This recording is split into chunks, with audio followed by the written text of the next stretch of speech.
सबका स्वागत और धन्यवाद।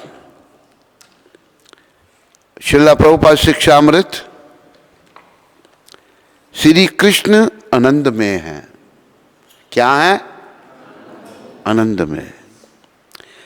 मैं श्री कृष्ण का अंश हूं, इसलिए मुझे भी आनंद में होना चाहिए। ये भी एक बड़ी समझने की बात सदगुरुदेव प्रभुपाद कर रहे हैं। बड़े ध्यान से सुनिए।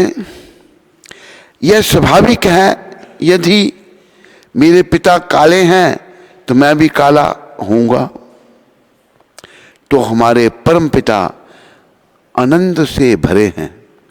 वे किसी कारखाने अथवा भारी भरकम मशीनें बनाने में नहीं लगे।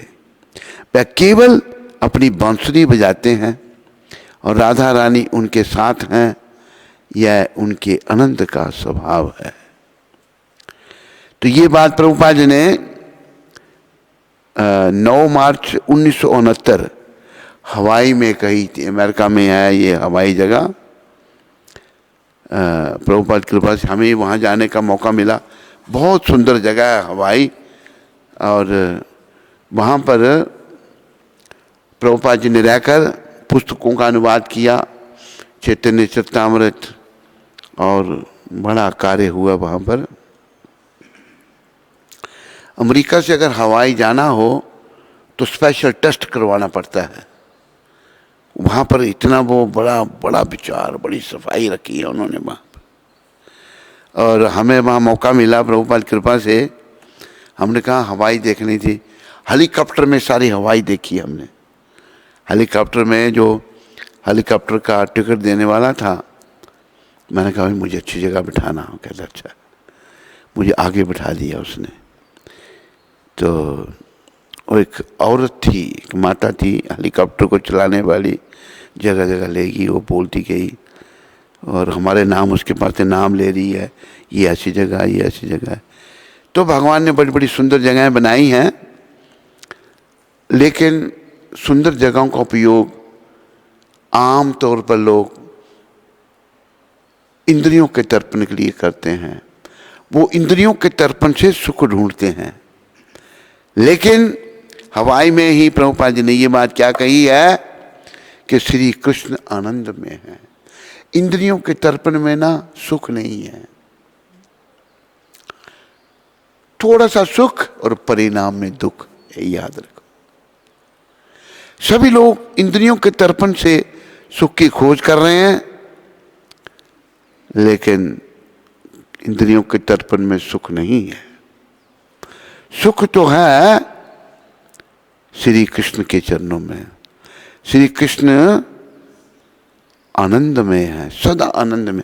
वहां कभी भी दुख की बात कोई नहीं है।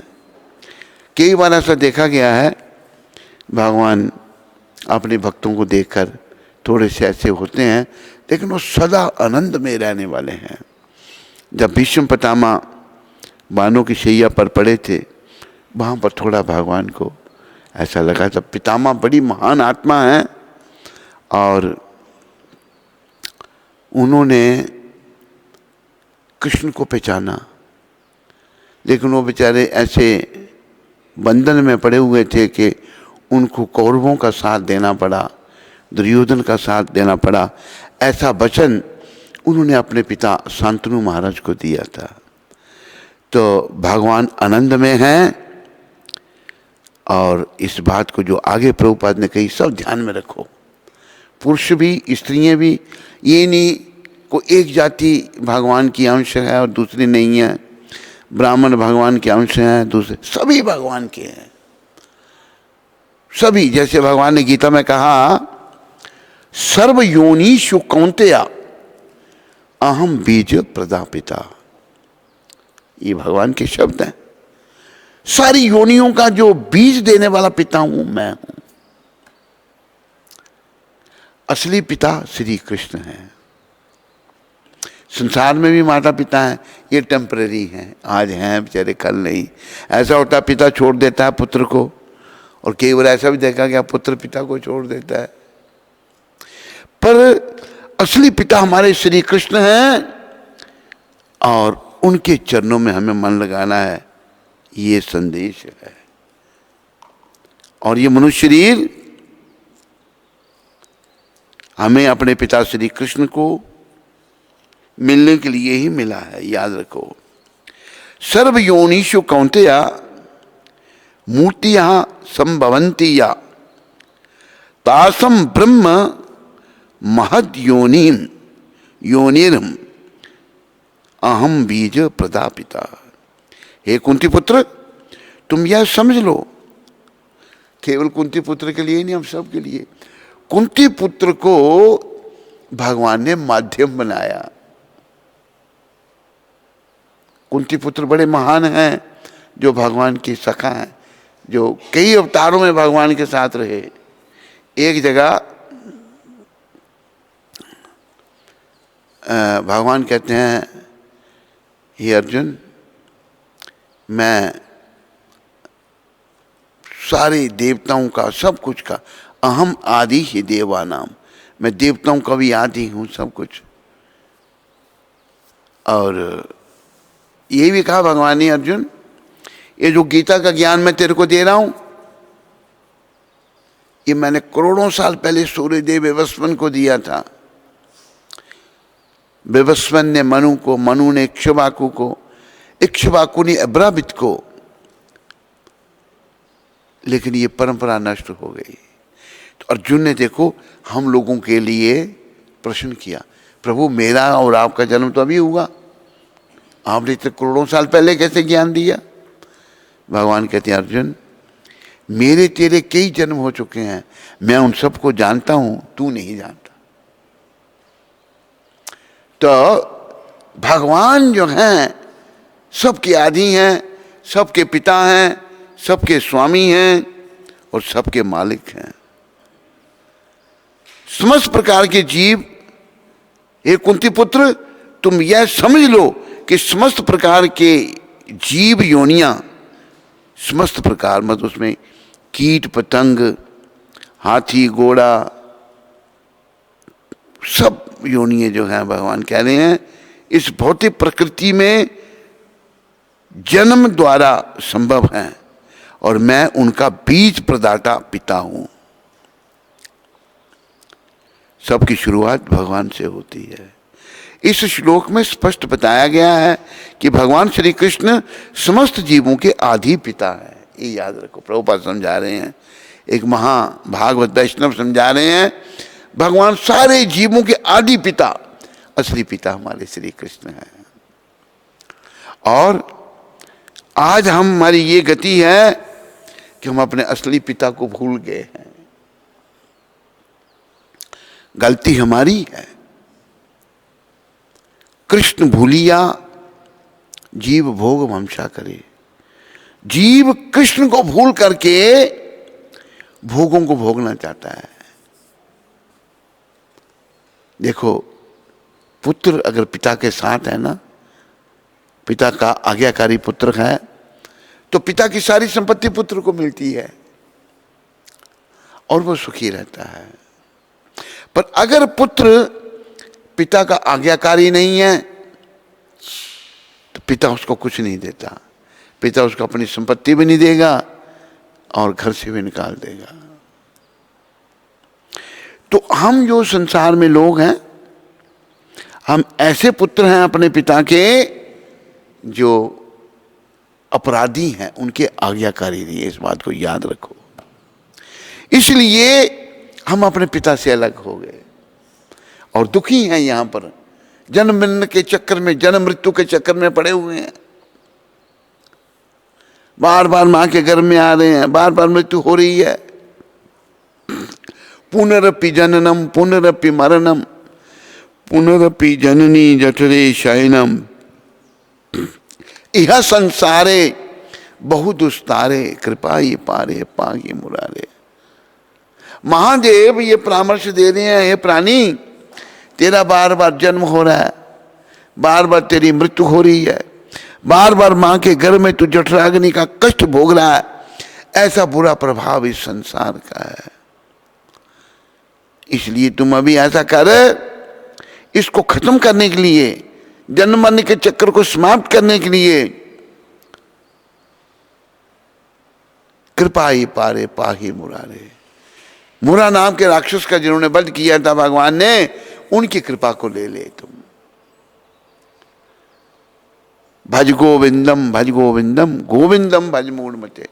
गोविंद को भजो, गोविंद को भजो, गोविंद को ही भजो और किसी को नहीं। ये महादेव, देवों में देव महादेव कह रहे हैं। बोलो महादेव भगवान की। देखो आध्यात्मिक जगत में ऐसा नहीं है, महादेव जो हैं वो सारे देवताओं में शिरोमणि है, लेकिन नहीं, वो कहते हैं मेरे को नहीं भजो, मुक्ति के देने वाले केवल गोविंद हैं, कृष्ण हैं, और कोई मुक्ति नहीं दे सकता। अभी देखो रावण किसका भक्त था? बाकियों को पता ही नहीं है। किसका भक्त था रावण? शिव जी का। लेकिन राम भगवान जो कृष्ण का ही स्वरूप हैं, राम कृष्ण में कभी भेद मत करो। राम मर्यादा पुरुषोत्तम है, श्री कृष्ण लीला पुरुषोत्तम है। जब राम भगवान ने रावण को मारना चाहा, रावण देखो राक्षस था, उसने सोचा कि वनवासियों को मार दूंगा मैं, सीता माता का हरण करके ले आया रावण। पहले सारा परिवार एक एक करके आगे जाता गया कि हम जाएंगे, हम मार देंगे उनको। कुंभकर्ण को भी मार दिया भगवान ने, बड़े बड़े योद्धा थे, सबको समाप्त कर दिया। आखिर में रावण लड़ने के लिए आया। जब लड़ने के लिए आया, भगवान के आगे कौन टिक सकता है? जब लड़ने के लिए आया तो थोड़ा सा घबराया रावण। राक्षस भी कई बार घबरा जाते हैं, पहले तो नहीं घबरा रहा था, वो घबराया तो उसने अपने आराध्य देव को याद किया। आराध्य देव कौन? शंकर भगवान। याद किया, लेकिन आराध्य देव कुछ नहीं कर रहे।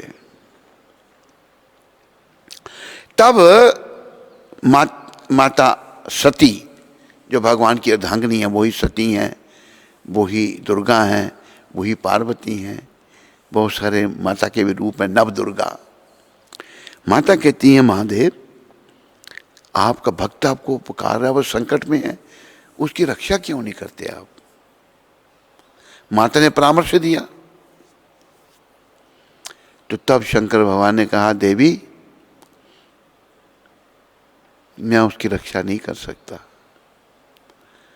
तब रामायण में तुलसीदास जी शब्द लिख रहे हैं, राम द्रोही मम दास कहावा,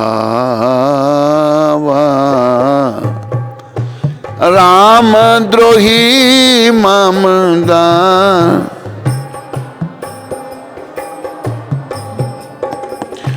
सो नर मोहे सपने नहीं भावा, सो नर मोहे।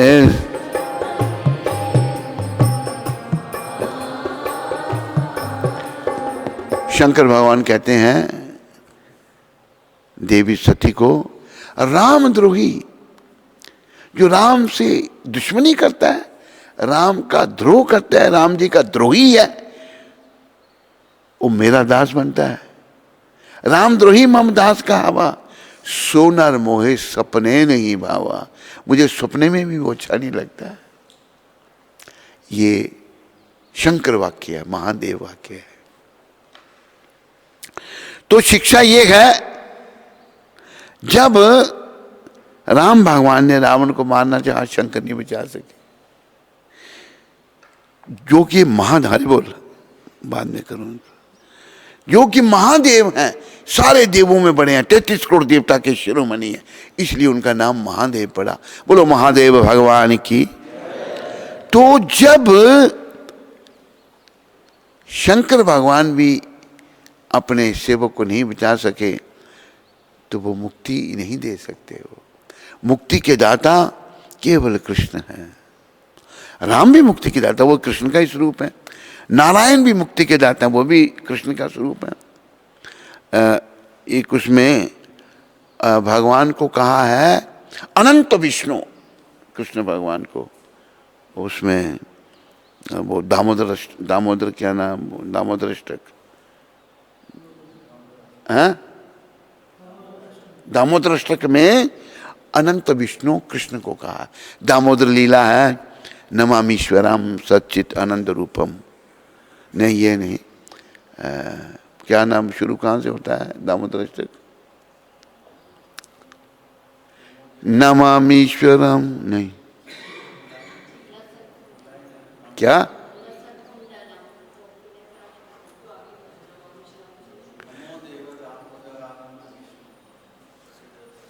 तो दामोदर भगवान का गुणगान किया हुआ है।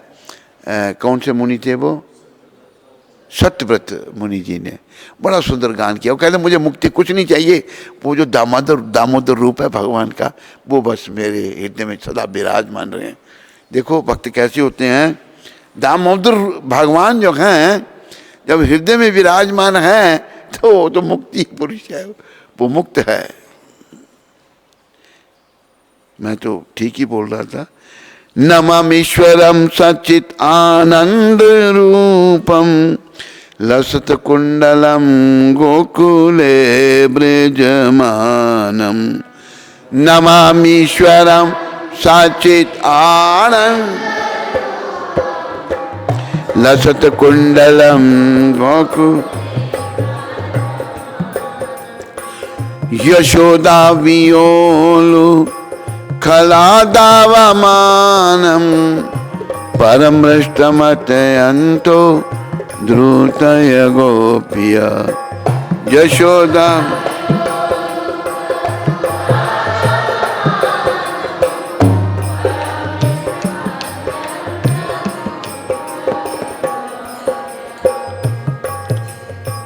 जिनका सर्वेश्वर सच्चिदानंद स्वरूप है, जिनके कपोलों पर मकराकृत कुंडल हिल डुल रहे हैं, जो गोकुल नामक दिव्य धाम में परम शोभायमान हैं, जो दधी भांड फोड़ने के कारण मां यशोदा के डर से उखल से दूर दौड़ रहे हैं, किंतु जिन्हें मां यशोदा ने उनसे भी अधिक वेगपूर्वक दौड़कर पकड़ लिया है, ऐसे भगवान दामोदर को मैं अपना विनम्र प्रणाम अर्पित करता हूं।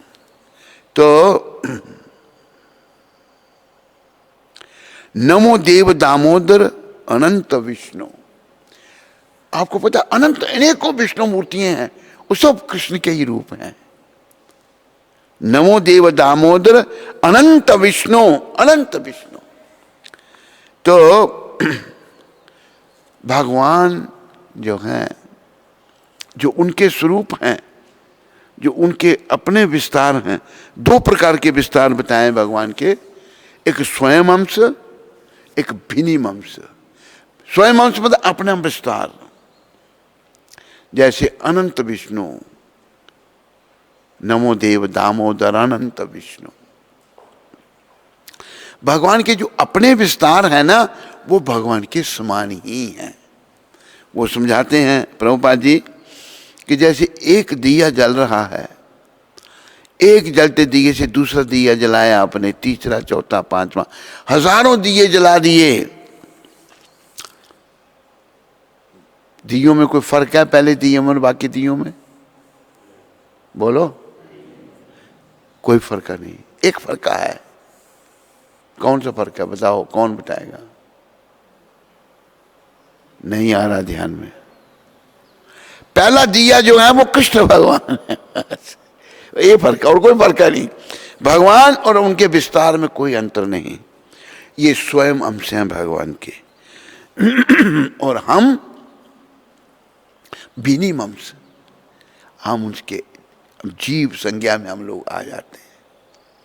हम भी भगवान के ही अंश हैं, याद रखो। अहम ब्रह्मास्मि, मैं पर ब्रह्म का अंश हूं, मैं ब्रह्म हूं, मैं भी ब्रह्म हूं। कृष्ण पर ब्रह्म है और मैं ब्रह्म हूं, हम ब्रह्मास्मि। हम भूल गए हैं इस बात को, और ये योनियां धारण कर ली हैं, बन गए हैं कुछ, कोई गोरे, कोई पीले, कोई लाल, कोई काले, कोई स्त्री, कोई पुरुष, कोई छोटे, कोई बड़े हैं।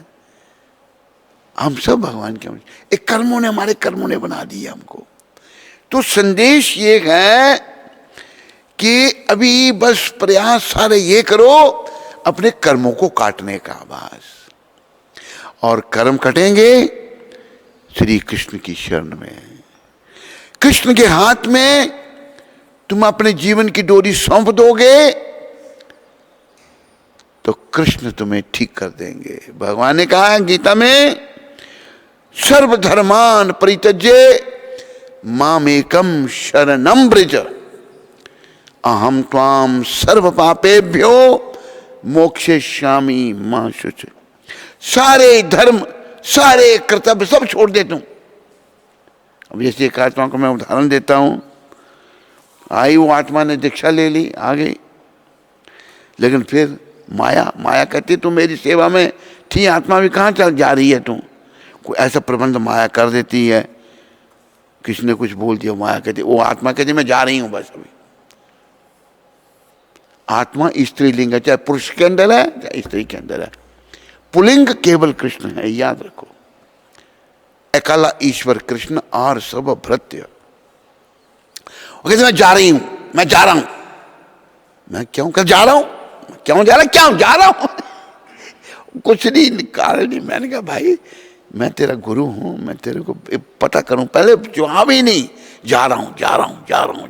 कितने बार बोला होगा उसने, 10 बार, 10 बार, देखो 10 बार बोला को साथ में जा रहा हूं। तो मैंने कहा भाई जा क्यों रहा है। फिर आखिर जब मैं गुरु हूं उसका, चेला तो वो है मेरा, तो मैं आखिर उसको बोलना पड़ा भाई ये बात।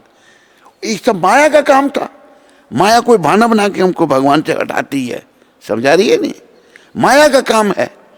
लेकिन फिर प्रभुपाद कृपा से समझ आ गया उसको। संत जब कृपा करें तभी बातें समझ में आती हैं, नहीं तो जीव अपना ये अनमोल समय व्यर्थ में गंवा देता है। 2 बार आत्माएं और हैं, मोह माया पड़ी हुई हैं, नोट बना रही हैं, बस आरती करती हैं वो। ओम जय चिट्टे नोट हरे, स्वामी जय चिट्टे नोट हरे, अरे भक्त जनों के संकट यही नोट दूर। अरे नोट यहीं के हैं, ये नोट आगे काम आने वाले नहीं है। आगे काम आने वाली केवल भक्ति है, आगे काम आने वाला इस संसार का कुछ भी नहीं है, याद रखो इस बात को। प्राय हम स्त्री पुरुष सब नोटों के पीछे पड़े हुए हैं, सब माया के चक्कर। नोटों को माया भी कहा है, लेकिन जो सच्चे संत हैं वो समझाते हैं, प्रभुपाद समझाते हैं भाई ये शरीर तेरे को माया के चक्कर में पड़ने के लिए नहीं मिला, ये शरीर तेरे को श्री कृष्ण की शरण में आने के लिए मिला है। तू कृष्ण की शरण में आ और अपने जीवन को सफल बना। अगर तू कृष्ण की शरण में नहीं आता तो तेरा जीवन विफल है, जिसका तेरे को ध्यान नहीं है। कैसे ध्यान नहीं है, प्रभुपाद कृपा से ये भी बात ध्यान में रखो। जैसे एक छोटा बच्चा है ना, स्कूल भेजा उसको, एक बच्चा, उसकी बात मैं सुनाता हूँ, बड़े दिनों से सुनाई नहीं, सुना देता हूँ। वो शरीर से बहन का बच्चा, छोटा सा था वो, पर बड़ा तेज, बहुत तेज, मेरे ख्याल में होगा 4-5 साल का होगा वो। उसको केजी में डालना था भी, पहले केजी होता है ना, केजी या नर्सरी, नर्सरी में उसको डालना था। उसको जब माँ भी पढ़ी लिखी, बाप प्रोफेसर, उसको तैयारी करने लगे, भाई स्कूल जाना है। बस स्कूल जाने का जैसे नाम लिया, वो इतना चिल्लाता था बच्चा, हे भगवान, पड़ोसी खिड़कियों से देखते थे, क्या हो गया क्या हो गया, इतना चिल्लाना, स्कूल नहीं जाना। मैं उस बच्चे का शरीर से मामा लगता हूं, मैं भी वहाँ प्रोफेसर साहब से थोड़ी कोचिंग ले रहा था, मैं सब्जेक्ट उनसे कुछ सीख रहा था। मैं, मेरे ख्याल में उससे मेरा 11वीं का एग्ज़ाम था, हायर सेकेंडरी। तो दोनों ने हाथ खड़े करे, ये नहीं पढ़ेगा, स्कूल नहीं जाएगा। मैंने उसको लिया गोद में, पकड़ कर उसको थोड़ा डराया, मैं जाएगा तो स्कूल नहीं। मेरे में भी शक्ति दे रखी है गुरु महाराज ने। डराया जब तो मेरे को देखता है ऐसे, वो डर गया वो, और क्या कहता है मेरे को, मेरा कंस मामा, ये कंस मामा मुझे, मैं को इसको किसने बोला मामा, कंस भी तो मामा था ना कृष्ण भगवान का, मेरे को कंस बना दिया उसने।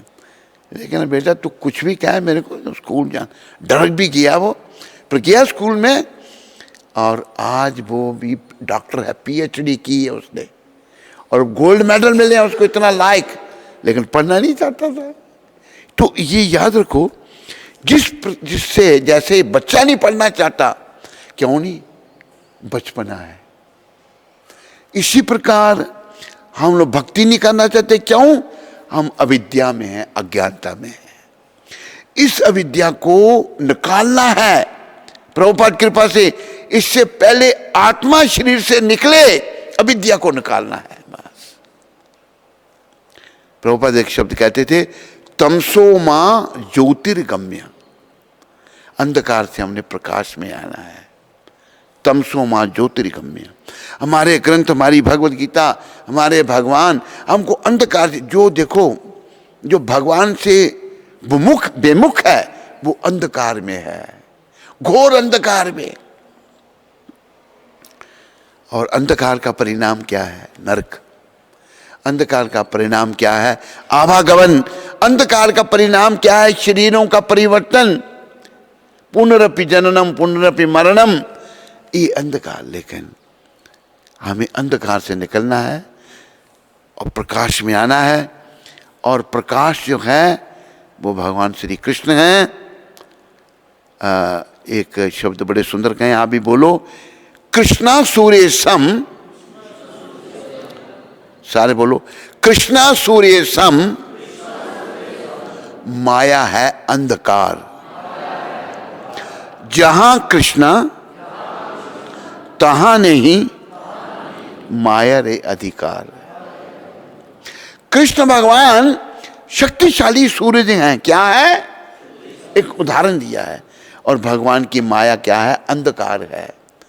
अभी देखो, अभी अंधेरा है चारों तरफ, सूर्यदेव अभी नहीं उदय नहीं हुए। जैसे सूरज उदय होंगे ये अंधकार भाग जाएगा।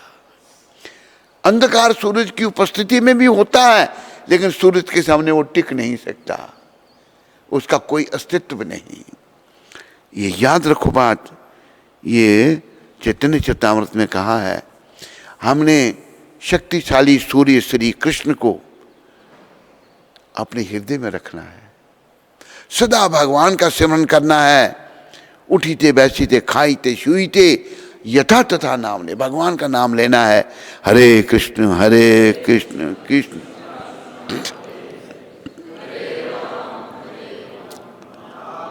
भगवान को अपने हृदय में रखना है। जब हम भगवान को अपने हृदय में रखेंगे ना, तो माया रूपी अंधकार कुछ नहीं कर सकता। माया रूपी अंधकार हमारे निकट नहीं आ सकता।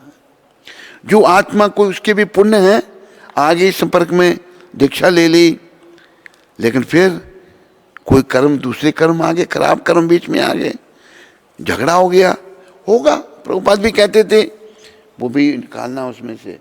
जहां पर कुछ भक्त इकट्ठे होंगे, वो लिखा हुआ है ना, तो जरूर आपस में झगड़ा होगा।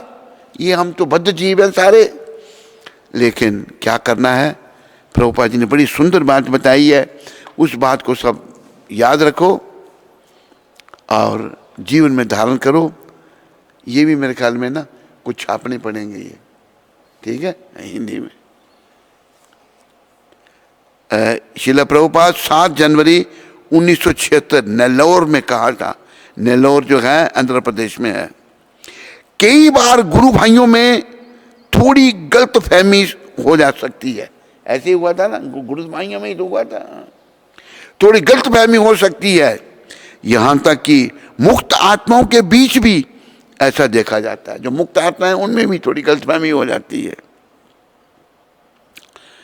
किंतु महत्वपूर्ण यह है, महत्वपूर्ण प्रभुपाद कहते हैं क्या है कि प्रत्येक भक्त गुरु के मार्ग निर्देशन में श्री कृष्ण की सेवा में संलग्न रहे।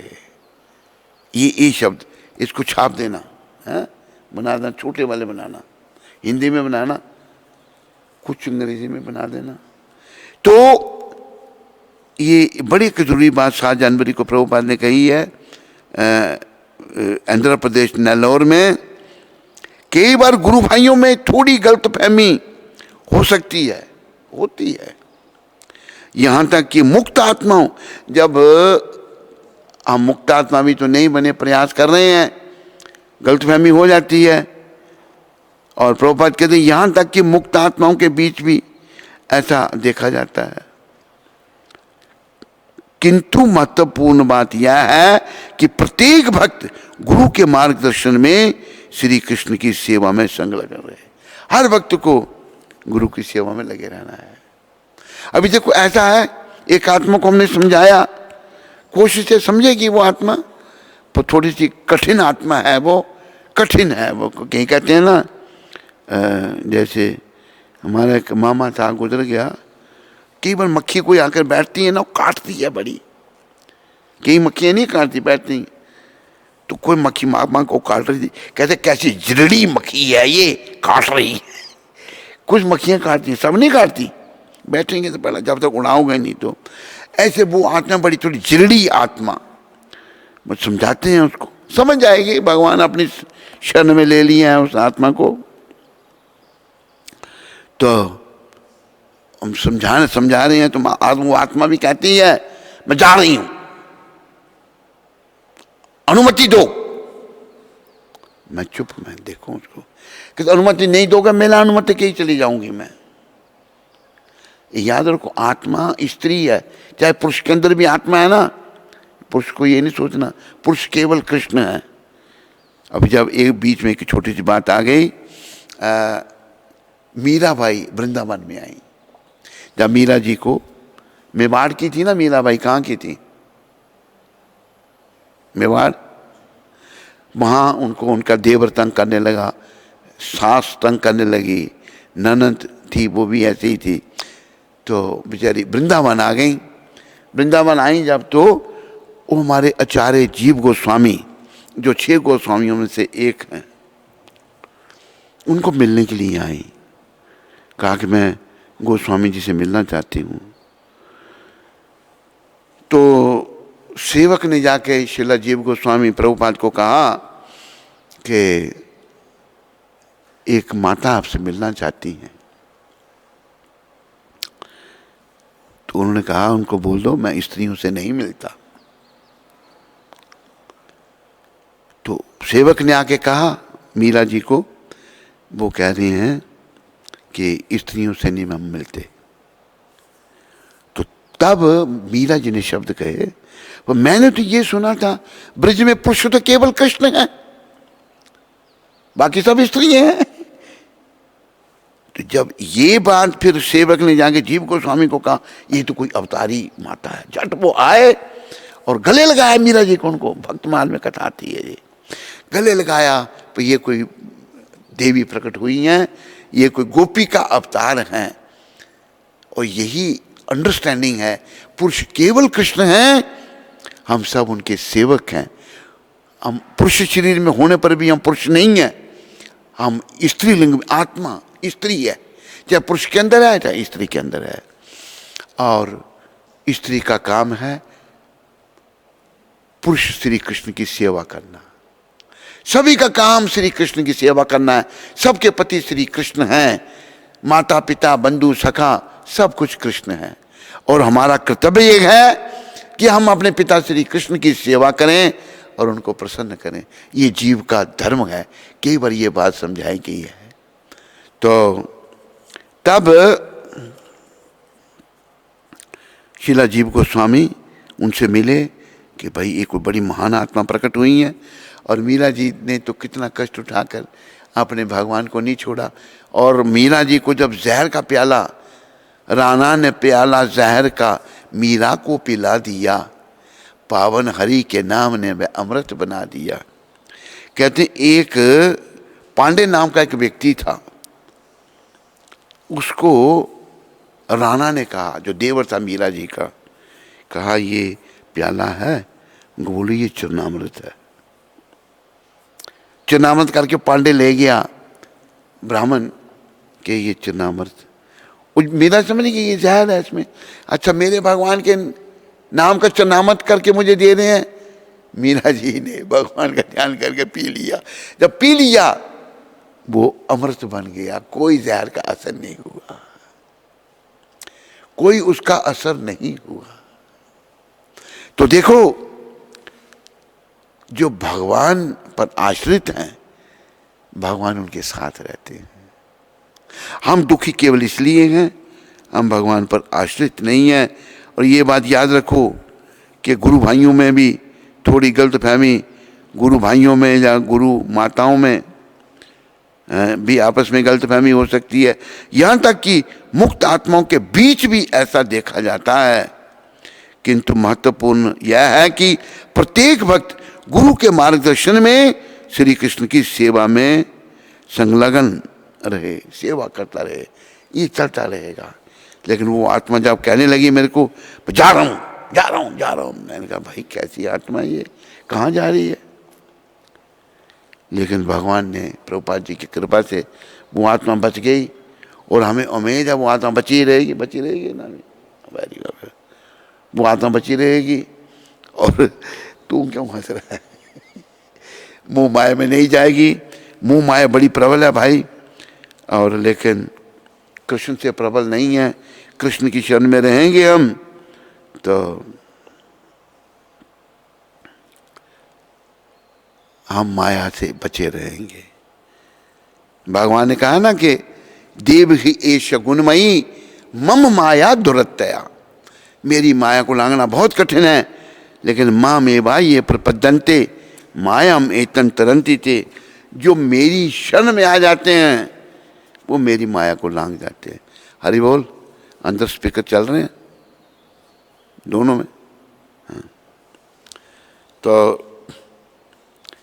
श्लोक था कि सर्वयोनिषु कौन्तेय मूर्तिया संभवन्ति यः तासम ब्रह्म महद योनिर महद योनिर अहम बीज प्रदापिता। हे कुंती पुत्र, तुम यह समझ लो कि समस्त प्रकार की जीव योनियां इस भौतिक प्रकृति में जन्म द्वारा संभव है, जन्म के द्वारा संभव है सारी योनियां, और मैं उनका बीज प्रदाता पिता हूँ। सब भगवान के हैं, ये याद रखो। सब भूमि गोपाल की, बोलो, सब जीव भगवान के, कोई भेदभाव नहीं। हिंदू मुस्लिम सिख ईसाई का भी कोई भेदभाव नहीं। हिंदू भी भगवान के, सिख भी भगवान के, ईसाई भी भगवान के, मुसलमान भी भगवान के। कर्मों से कोई हिंदू बना, कोई मुस्लिम बना, कोई सिख बना, कोई ईसाई बना। और भगवान ने ये कहा है गहना कर्मणो गति, कर्म की गति बड़ी गहन है। भगवान कहते हैं उद्धव जी को, ऊधो कर्मन की गति न्यारी, ऊधो कर्मन की, ऊधो कर्मन की गति न्यारी, ऊधो।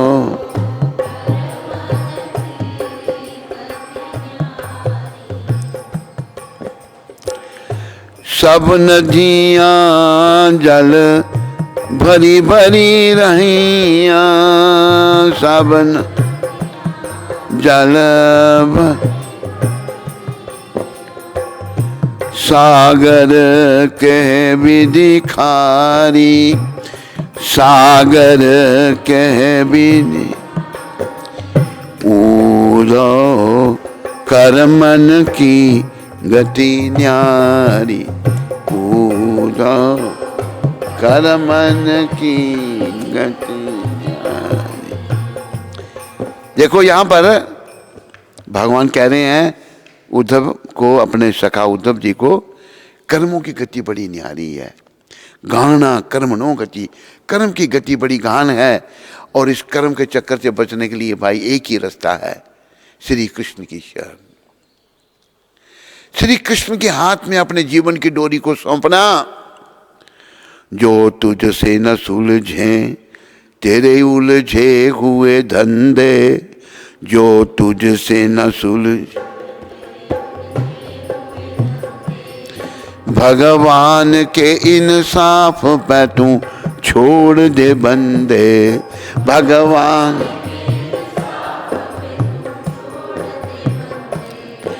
जो तू न कर सका वो भगवान करेगा।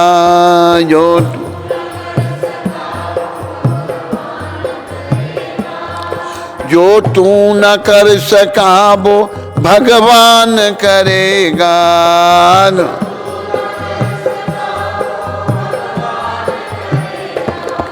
और वही तेरी मुश्किलें आसान करेगा। और वही याद रखो, हम कुछ कर ही नहीं सकते, लेकिन भगवान की शरण में नहीं आते, माया की शरण में रहते हैं और बड़े कष्ट भोगते हैं, बहुत कष्ट भोगते हैं। यहाँ भी आ गए शरीर पर, कई शरीरों का परिवर्तन, कई योनियों में जाना पड़ता है और बड़े कष्ट होते हैं। तो सारी नदियां जो समुद्र में जा गिरती हैं, उन सब का जल मीठा है मीठा नहीं? बोलो, नहीं है? बोलते क्यों नहीं? लेकिन सागर खारा, उसका पानी खारा बना दिया भगवान ने। प्रभु की लीला। उज्जवल पंख दिए बगुला को, उज्जवल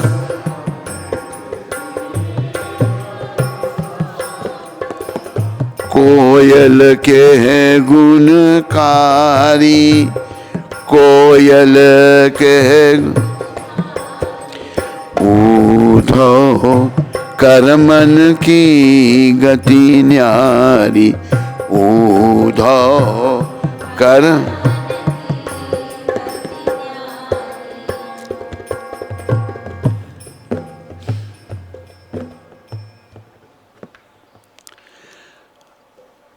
छंदम तपस्वी बगुले को उसने सफेद रंग दिया है।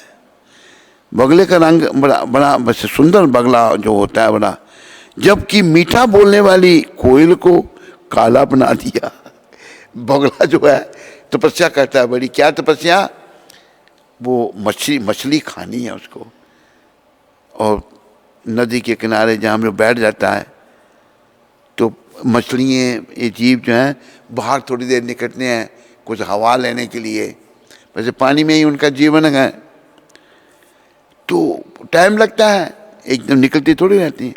तो बगला जो बड़ा सुंदर भेष उसका है, लेकिन तपस्या कर रहा है वो, छदम तपस्वी, झूठा तपस्वी है। एक टांग पर खड़ा होकर हिलता जुलता नहीं, नजर पानी में है। जैसे मछली ऊपर आई और जट जाता है और उस मछली को पकड़ लेता है वो नकली तपस्वी, लेकिन सुंदर शरीर दिया भगवान ने उसको। और कोयल बड़ा सुंदर बोलती है, लेकिन शरीर काला है कोयल का। कोयल को भगवान ने काला बना दिया। फिर सुंदर नयन मृगा को दीने, बन मन फिरत उगारी। सुंदर नेत्रों वाला हिरन जंगल में मारा मारा फिरता है।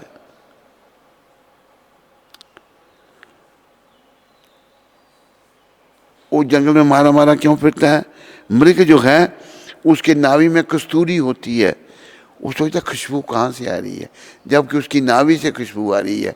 यहाँ पहाड़ों में मृग होते हैं, उनको रौंद कहते हैं, उनकी नाभि में कस्तूरी का बीड़ा होता है और बड़ी खुशबू, कस्तूरी बड़ी कीमती चीज़ है।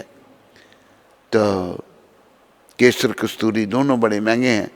तो वो वन में भटक रहा है, नेत्र सुंदर हैं और जंगल में मारा मारा वो फिरता है।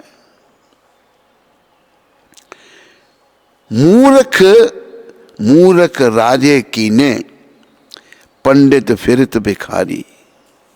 अनपढ़ लोग धन से खेलते हैं, जबकि ज्ञानी लोग अपना जीवन भीख मांगकर पूरा करते हैं।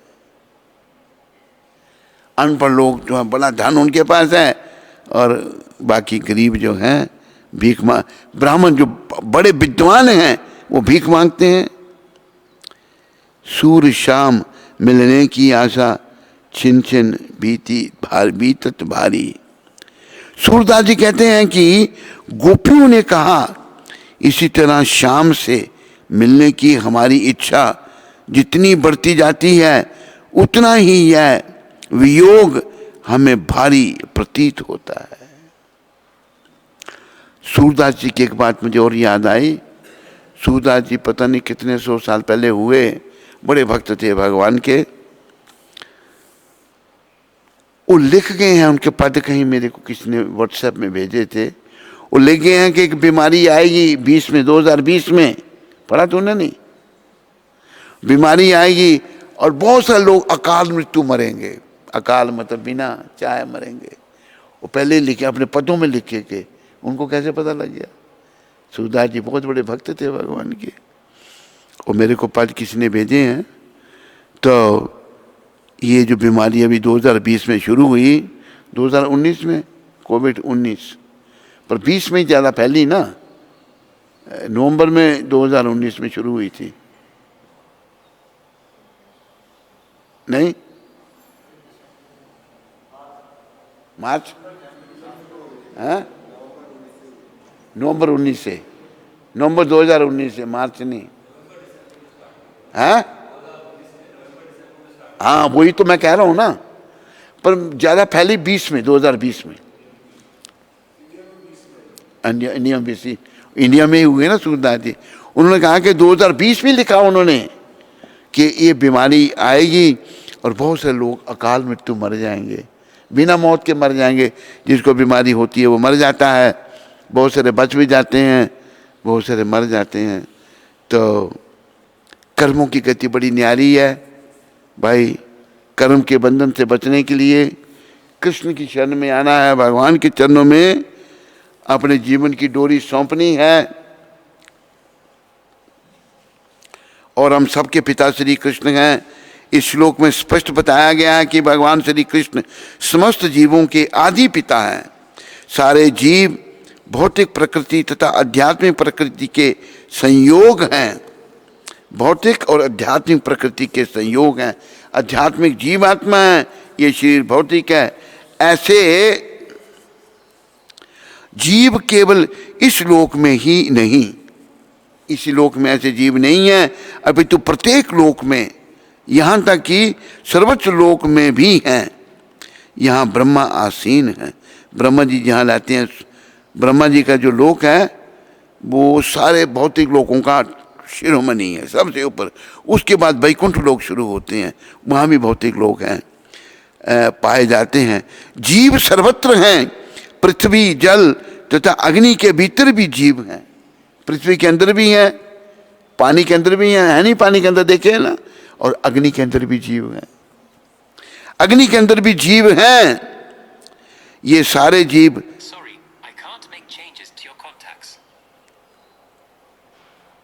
Keep quiet. ये सारे जीव माता भौतिक प्रकृति तथा बीज प्रदाता कृष्ण के द्वारा प्रकट होते हैं। प्रकृति माता है और कृष्ण पिता है। तात्पर्य यह है कि भौतिक जगत जीवों को गर्भ में धारण किए है। भौतिक जगत जो है जीवों को गर्भ में धारण किए हैं, जो सृष्टि काल में अपने पूर्व कर्मों के अनुसार विविध रूपों में प्रकट होते हैं। ये मैंने कहा ना, पूर्व कर्मों के अनुसार जैसे कर्म किए हैं वैसा शरीर मिलता है। किसी को गोरा, किसी को काला, कोई ब्राह्मण, कोई क्षत्रिय, कोई वैश्य, कोई शूद्र, कोई पतला, कोई मोटा, कोई छोटा, कोई खोटा। कर्मों से, बस कर्मों से जीव जो है ऐसा बनता है। पर हमें ये जो यहाँ पर मैंने पढ़ा आपस में भेदभाव होगा, लेकिन हमें श्री कृष्ण की सेवा में लगे रहना है, सेवा करनी है। ये नहीं किसी ने कुछ कहा, एक व्यक्ति की मुझे बात याद आ गई, उसके घर वाले कहने लगे तुम उस आत्मा के साथ नहीं रह सकते। बोला मैं रह के दिखाऊंगा।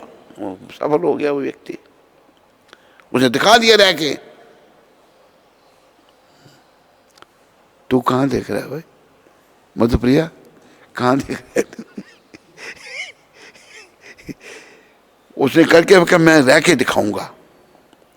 तो हमें मिलजुल कर रहना है, एक दूसरे को सहना है और प्रभु के गुण गाना है, भगवान का नाम लेना है।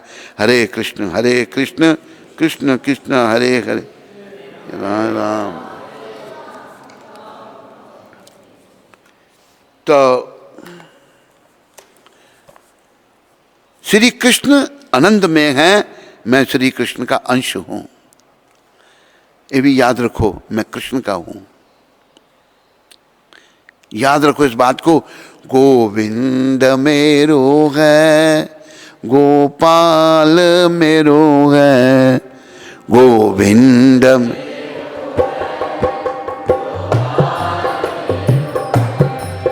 गोविंद मेरो है, गोपाल मेरो है,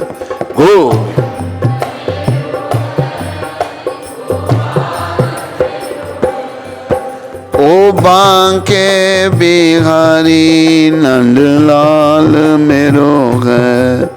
ओ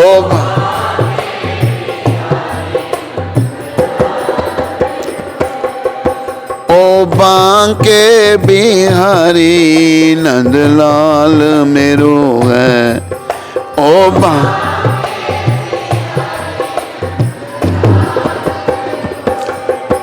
गोविंद मेरो है, गोपाल मेरो है, गोविंद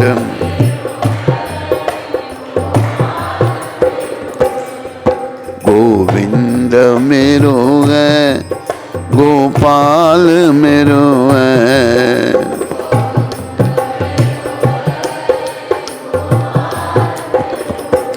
याद रखो, मेरे अपने तो गोविंद हैं और कोई मेरा नहीं।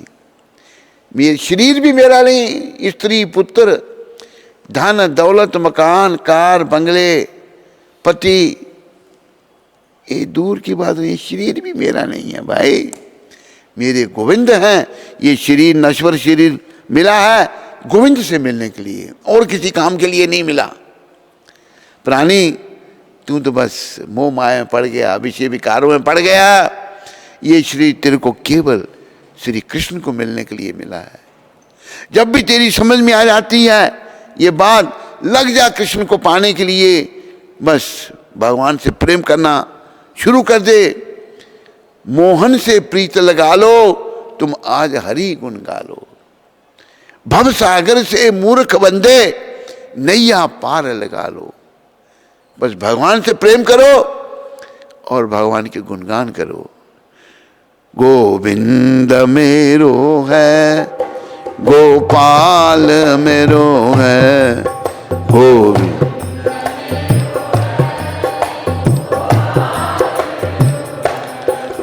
ओ बांके बिहारी नंदलाल मेरो है। ओ बांके बिहारी। एक मेरा गुरु भाई, वो अफ्रीकन था, अमेरिकन अफ्रीकन। बहुत पहले अफ्रीका से लोग लाए गए बेचारे, वहाँ पर उनके पूर्वज आए, तो वो अफ्रीकन। जब प्रभुपाद जी के पास वो दीक्षा के लिए आया तो वो हंस रहा था। प्रभुपाद जी ने उसको नाम दिया, योर नेम इज हास्यानंद दास। प्रभुपाद ने नाम दे दिया तो हास्यानंद, हंसता रहता। और बाकी अच्छी आत्मा थी। तो वो मेरे साथ रहा अफ्रीका में, मोम्बासा में, मेरा असिस्टेंट। मैं प्रेसिडेंट था वहाँ का, प्रभुपाद जी ने बनाया था मुझे प्रेसिडेंट, खुद जाओ। मुझे पहले निरोपी का बना रहे थे, मैंने कहा नहीं प्रभुपाद, मोम्बासा में मेरे संपर्क हैं। कहते ठीक है जाओ, जैसे तेरी इच्छा। तो कई बार ऐसी समस्याएं आ जाती थी बीच में। एक दिन मैं थोड़ा कुछ परेशान हो गया किसी कारणवश, तो मैंने हास्यानंद को कहा, मैंने कहा Hasyanand I am not happy today, मैं आज खुश नहीं हूँ। मेरी तरफ उसने देखा, वो बात बड़ा जल्दी करता था। उसने मुझे क्या कहा, जल्दी जल्दी में कहा, forgetfulness of Krishna, forgetfulness of Krishna, forgetfulness of Krishna. कई बार बोल गया कि तुम कृष्ण को भूल गए इसलिए परेशान हो। मैंने उसकी बात याद आ जाती है मुझे कभी कभी। बाकी हम परेशान केवल इसलिए होते हैं कि हम भगवान को भूल जाते हैं। याद रखो, प्रसन्न होने के लिए, सुखी होने के लिए सदा भगवान को याद रखो। कभी भी भगवान को मत भूलो, कभी मत भूलो कि बस वो मेरे हैं, मैं उनका हूँ।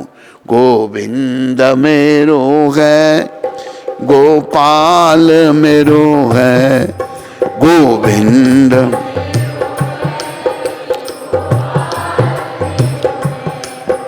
ओ बांके बिहारी नंदलाल मेरो है, ओ बांके।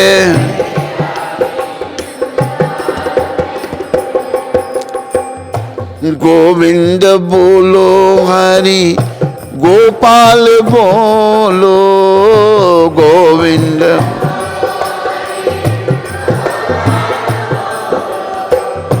गोविंद बोलो गोपाल बोलो।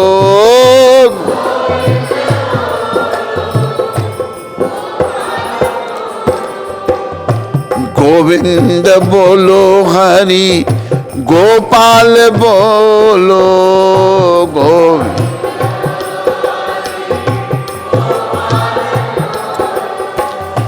राधा रमन हरि, गोविंद बोलो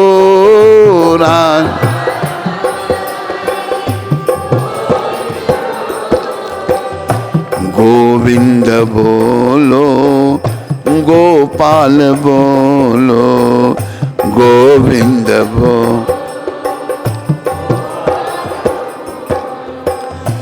आओ मेरे प्राण तरस रहे नैना,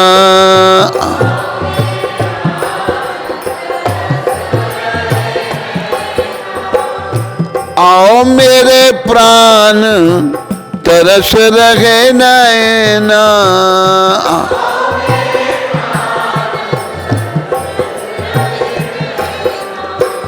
तरस रहे नैना, बरस रहे नैना। तरस, सारे बोलो। तरस रहे नैना, बरस रहे नैना।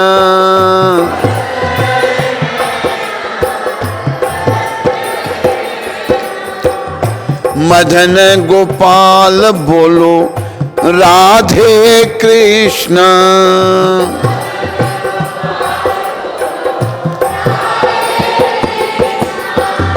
मदन गोपाल बोलो राधे कृष्ण।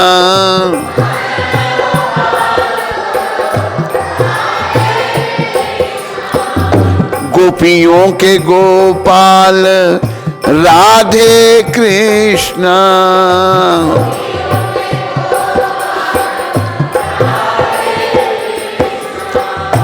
राधे कृष्ण गोपाल कृष्ण।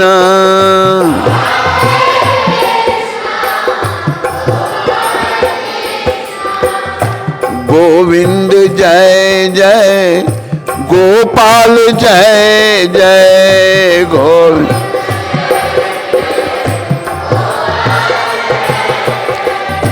गोविंद जय जय, गोपाल जय जय।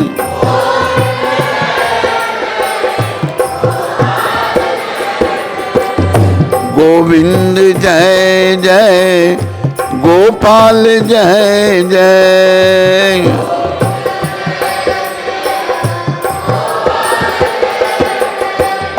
गोविंद जय जय गोपाल जय जय गो।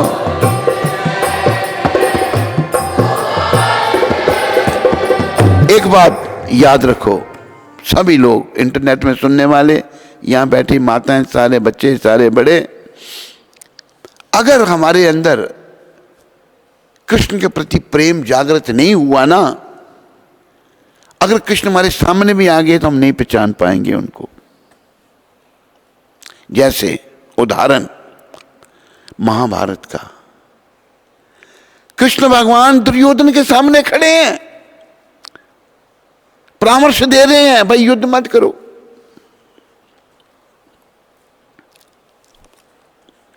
तुम्हारे भाई नहीं लड़ना चाहते, 5 गांव दे दो। कौन परामर्श दे रहा है? त्रिलोकीनाथ। लेकिन दुर्योधन के अंदर भाव नहीं है, भक्ति नहीं है। सामने भगवान खड़े हैं, वो नहीं पहचान पा रहा। याद रखो, हमें अपने अंदर सोया हुआ भाव जागृत करना है, और हमारा कोई काम नहीं यहां पर। बाकी सब बेकार के काम है, 2 नंबर के काम है, किसी काम कुछ नहीं उनमें से मिलना हमको। असली काम हमारा भगवान के प्रति भाव जागृत करना है। जैसे तैसे भी एक वो शब्द है लौलोलियम, लौलोलियम वो निकाल, वो जरा बड़ा सुंदर शब्द प्रभुपाद ने बताए हैं। पता ना तेरे को वो श्लोक? हाँ, वेरी गुड, शाबाश, निकालो। अभी देखो बड़ा सुंदर प्रभुपाद जी ने कहा है, उसकी तरफ ध्यान दो, समझो। प्रभुपाद कृपा से समय जा रहा है, हम मौत के मुंह में जा रहे हैं, समय नष्ट हो रहा है। ये शब्द मुझे बहुत अच्छे लगते हैं। धन्यवाद मधुप्रिया।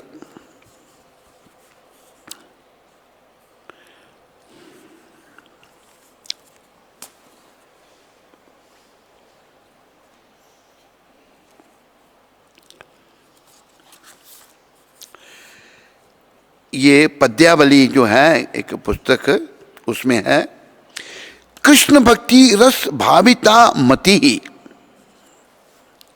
क्रियताम यति कुतो अपि लभ्यते तत्र लौलयम अपि मूल्यम एकम एकलम।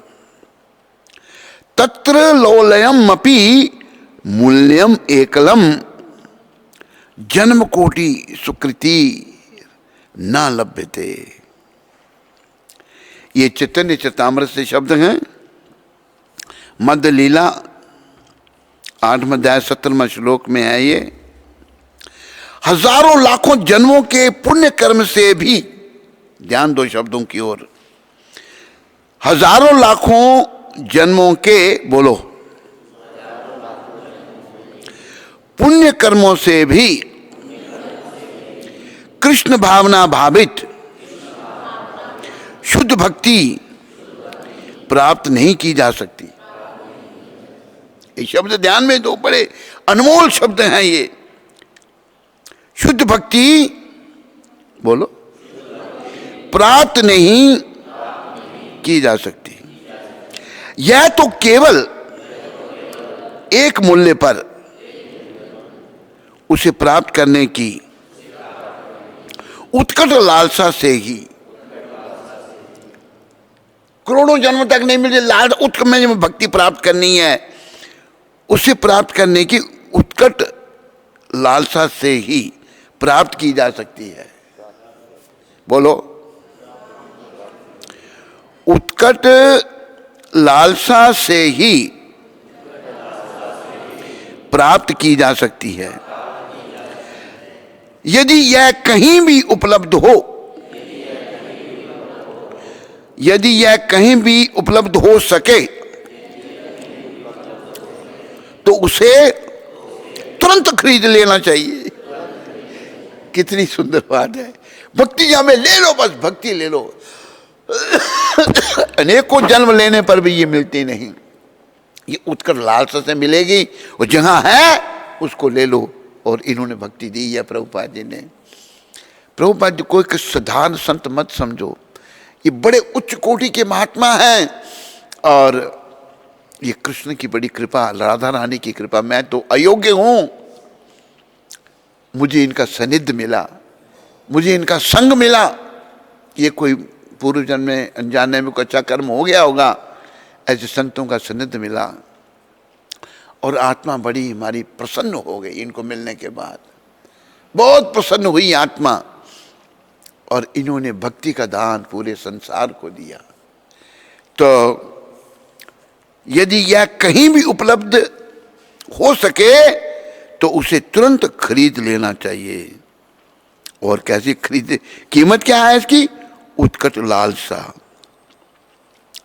और हजारों लाखों जन्मों के पुण्य कर्मों से भी कृष्ण भावना भावित शुद्ध भक्ति प्राप्त नहीं की जा सकती। पुण्य कर्मों से ये प्राप्त नहीं की जा सकती। यह तो केवल एक मूल्य पर उसे प्राप्त करने की उत्कट लालसा से ही मुझे बस भक्ति चाहिए। ये लालसा पैदा करो, सारी माताएं, सारे पुरुष, सारे बच्चे, सारे अंदर ये लालसा पैदा करो, मुझे भक्ति करनी है, प्राप्त की जा सकती है यदि यह कहीं भी उपलब्ध है। और देखो प्रभुपाद कृपा से भी उधमपुर में भी उपलब्ध है। ये यहाँ आके विराज रहे हैं, इतना बड़ा मंदिर बना दिया इन्होंने, सुंदर भगवान हैं। एक यहाँ माता थी बिंगालन, जब भगवान आए, ओ ठाकुर इतना सुंदर, वो बंगाली में बोल रही है, बहुत सुंदर, हमारे भगवान बहुत सुंदर हैं। भगवान का रंग तो वैसे सांवला है, यहाँ गोरा रंग क्यों है भगवान का? यहाँ गोरा रंग इसलिए है कि गोपियों के संग में भगवान गोरे हो गए। गोपियों के संग में भगवान ने, गौरांग जो कृष्ण चैतन्य महाप्रभु हैं, वो भी भगवान कृष्ण, उन्होंने राधा जी का भाव लिया और राधा जी की अंग कांति ली। राधा जी का रंग गोरा है। तप्त कांचन गौरांगी श्री राधे वृंदावनेश्वरी वृषभानु सुते देवी प्रणमामि हरि प्रिय। राधा जी का रंग तप्ते हुए सोने के समान है, बड़ा गोरा रंग है। वो भगवान ने राधा जी का रंग भी लिया, उनका भाव भी लिया। और ये गौरांग महाप्रभु आए और जिन्होंने भक्ति का प्रचार किया। 500 साल पहले आकर भगवान ने भक्ति का प्रचार किया, लेकिन लोग जो हैं फिर भूल गए। फिर भगवान ने बड़ी कृपा करके प्रभुपाद जी को भेज दिया और प्रभुपाद जी ने असंभव को संभव कर दिया। अरे जो लोग नास्तिक, जो भगवान को नहीं मानने वाले, जो सब उल्टे हैं, तो वो भी आत्मा ही, याद रखो। कोई कितना भी पतित है तो आत्मा वो। गौ मांस खाने वाले, मदिरा पान करने वाले, व्यभिचार करने वाले, दुराचार करने वाले, जुआ खेलने वाले, अत्याचार करने वाले हैं, वही भी आत्मा। उनके अंदर भी एक भगवान के शुद्ध भक्त ने भक्ति जागृत कर दी। अभी ये भक्ति उपलब्ध है, इसको ले लो भाई। जिस किस भाव में भी ये मिलती है, इसको ले लो। यदि ये कहीं भी उपलब्ध हो सके तो उसे तुरंत खरीद लेना चाहिए। और खरीद इसकी कीमत है बस भाव। जब दोनों भाई गौर निताय, वो हैं इधर नीलाचल में, संन्यास लेकर भगवान जा रहे थे वृंदावन। सची माता कहने लगी, बेटा तुम वृंदावन ना जाकर श्री क्षेत्र में चला जा, मुझे तेरी समझ आ यहाँ मिलता रहेगा। वृंदावन बहुत दूर है, बंगाल से वृंदावन बहुत दूर है। भगवान दोनों भाई आ गए, चैतन्य आए, नित्यानंद भी साथ साथ आ गए और श्री क्षेत्र में नीलाचल में रहने लगे, जगन्नाथपुरी में रहने लगे। भजन कीर्तन आनंद मंगल धाम है बहुत बड़ा, जगन्नाथपुरी धाम है। 4 धामों में से एक धाम जगन्नाथपुरी है। वहाँ जब रहने लगे, एक दिन गौर भगवान क्या कहते हैं अपने बड़े भाई को, श्रीपाद हम यहाँ रह रहे हैं, भजन कीर्तन का आनंद ले रहे हैं, लेकिन पतितों का उद्धार कैसे होगा। देखो भगवान को पतितों की चिंता है, हम सब पतित हैं, कलयुग के लोग। गौर भगवान को हम सब की चिंता है। कहते क्या मतलब, क्या कहना चाहते हैं। बड़े हैं, नित्यानंद बड़े हैं, बलराम जी बड़े हैं, कृष्ण छोटे हैं, शिष्टाचार है, एटिकेट है। कहते श्रीपाद आप जाओ और लोगों से नाम की भिक्षा मांगो, नाम जपाओ उनसे। दोनों दो तो देह हैं, प्राण एक ही हैं। पहला विस्तार जो है कृष्ण के वो बलराम हैं। बलदेव, प्रद्युम्न, अनिरुद्ध, संकर्षण, बलदेव भगवान जो हैं वो पहला विस्तार हैं। राम अवतार में वो लक्ष्मण थे, कृष्ण अवतार में वो बलराम हैं, और चैतन्य अवतार में वो नित्यानंद हैं। नित्यानंद को कह रहे हैं चैतन्य महाप्रभु आप जाओ और लोगों से नाम जपाओ। अलग होने की बात आ गई तो नित्यानंद प्रभु कहते हैं मैं आपको छोड़कर नहीं जा सकता। कहते श्रीपाद फिर पतितों का उद्धार कैसे होगा। कैसे ही अवतार है। तो नित्यानंद प्रभु कहते हैं पतितों का उद्धार करो तुम, मैं तुम्हें छोड़ के नहीं जा सकता। तो देखो बड़े भाई का सम्मान। गौर भगवान चुप हो गए, सर नीचे कर लिया और भगवान की आंखों से आंसू बहने लगे। त्रिलोकीनाथ भगवान रो रहे हैं। किस लिए? हम सबके लिए, पतितों के उद्धार के लिए भगवान रो रहे हैं। जब नित्यानंद प्रभु ने देखा मेरे प्राण रो रहे हैं, जो किसी को प्रेम करता हो ना उसे रोते नहीं देख सकता। जब नित्यानंद भगवान कहते हैं अच्छा बताइए क्या करना है, कि आप जाओ लोगों से नाम जपाओ। अच्छा जैसे आप किया गया। तो भगवान 9 द्वीप हैं, नवदा भक्ति के 9 द्वीप हैं। गोद्रुम द्वीप में आए जो प्रचार का द्वीप है। गोद्रुम द्वीप में नित्यानंद भगवान आए और उनके ही भक्त ने उनके शब्द लिखे हुए हैं। नदिया गद्रू में नित्या नंद महाजान, नदिया गद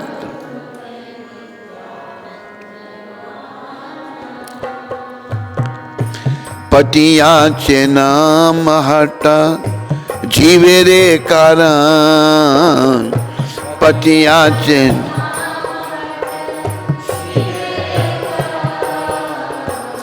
नदिया गद्रू में नित्या नंद महाजान, नित्या गद्रू में नित्या नंद महाजान।